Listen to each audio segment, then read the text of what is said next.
reps have been? Our work this week has been great. The guys are focused. They've been energized. They've worked hard, and so now kind of just put the finishing touches on the physical preparation and a ton of mental preparation leading up until kick. It's been happening a little more often this season that Oregon's been in that underdog role. Do you, as a coach, and do you hear that the players sort of enjoy that? Do you look forward to that mentality? To be honest, the only time that's ever been brought up has been the media. So I don't know if guys have been talking about it. I haven't heard anything about it. And if that has been any energy or added energy to our preparation, great. It's not unusual for a team to play so cold their first game and then turn it on and start to get up there. Well, it's certainly an anomaly in their season of when you look at their film, it doesn't match up, and you never know why that is. I mean, things happen all around the country every week, like we talked about the other day, Northwestern's a good football team, but yeah, they're playing at a much different level right now for sure. Do you look at that as things Northwestern did, or do you just scrap it? There's no, oh my gosh, here's the front, or here's the blitz, or here's the coverage that did it. Nothing of that nature. I think it was just kind of an execution game, and Northwestern was playing with a ton of passion. Their opener, I think, a huge challenge for them with Stanford coming in, and they played better than them that week. It's really that simple.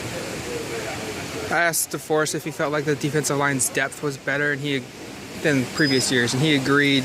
And it seemed like last week Rex Manu got a lot of action in the second quarter. What have you seen out of him this season in his development at the nose guard position? Just development, of a guy who's starting to play with more confidence, who just gets kind of the system and where you fit. And he was so used to in high school, our guys do a lot of two-gapping and right. recognition of blocks.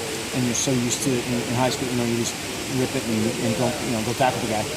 There's really not too much thought. I mean, his high school is a little different in that way, but I think just confidence, development, strength, all those things of you're a young kid in there against some 25-year-old fifth-year senior, and there's some mismatches, and just knowing that everything's going to be okay if you just keep competing. Obviously, you guys felt like every guy you recruit's a good player, but did you feel like he could be a guy that could come right in and start making an impact like he has this season? We did. We had him in camp and seeing him up close and personal.